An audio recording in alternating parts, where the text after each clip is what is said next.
గౌరవనీయులు శ్రీనివాస్ రెడ్డి గారి సన్మాన సభ కార్యక్రమాన్ని నిర్వహిస్తున్నటువంటి మన హరిశన్న ఆధ్వర్యంలో, మత్స్వన్ గారి గారి ఆధ్వర్యంలో నిర్వహిస్తున్న సభకు వచ్చిన పెద్దలందరికీ పేరు పేరు నమస్కారం.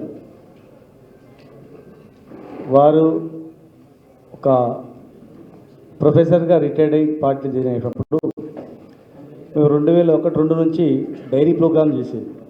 తెలంగాణ డైరీస్ కొట్టించి ప్రోగ్రామ్ చేసి కార్యక్రమం 3 నెలలు జనవరి నుంచి ఏప్రిల్ వరకు, మార్చి ఏప్రిల్ వరకు ఆ డైరీ ప్రోగ్రాం ద్వారా మరి కేసీఆర్ గారి ఆలోచనతో నడుపుకుంటూ వచ్చే సందర్భంలో ఒక కార్యక్రమంలో జయశంకర్ గారు అందరు అవుట్సోర్సింగ్ ఎంప్లాయీసే ఉన్నారు, రిక్రూట్మెంట్ లేదు, బయటికి రావాలంటే 69 ఉద్యమంలాగా వస్తలేరు, ఆఫీసర్లు ముందుకు వచ్చి సంఘం పెడితే బాగుంటుంది అన్నప్పుడు నేను సంఘం పెట్టినప్పుడు శ్రీనివాస్ రెడ్డి గారు ఫోన్ చేసి చాలా మంచి పని చేసినావు, నాకు కూడా ఎప్పటి నుంచో ఆలోచన ఉండే, దానిలో యూనివర్సిటీ వాళ్ళని కూడా ఇన్వాల్వ్ చేయండి, అందరిని ఇన్వాల్వ్ చేయండి, స్టూడెంట్స్ కూడా వస్తారు అని చెప్పి మరి వారు ప్రోత్సహించడం, మరి ఇంత పెద్ద ఎత్తున సన్మానం చేయడం అనేది ఎక్కడ కూడా చూడలేదు. మనం అమెరికా వెళ్తున్నందుకు మరి ఇంకా ఇన్ని రోజులు పార్టీ చేసిన సేవకు గుర్తింపుగా మన నాయకుడు ఇంత గొప్పగా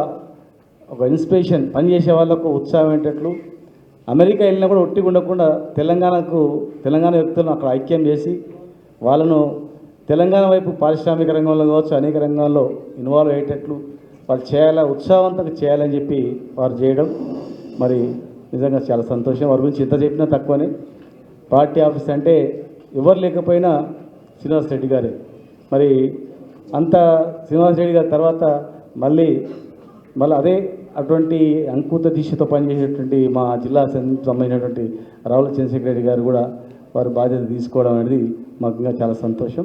ఖచ్చితంగా శ్రీనివాస్ రెడ్డి గారు 100 సంవత్సరాలు ఆయురారోగ్యాలతో ఉండాలని, అమెరికాలో కూడా తెలంగాణ వాళ్ళని ఐక్యం చేసి మరి ప్రపంచవ్యాప్తంగా కూడా మీ తెలివితేటలు ఉపయోగించేటట్టు చేయాలని చెప్పని 100% 100 ఏళ్ళు ఆయురారోగ్యాలతో భగవంతుడు మీకు మీ ఇద్దరికి కూడా ప్రసాదించాలని చెప్పి మనసారా కోరుకుంటూ థ్యాంక్ యూ.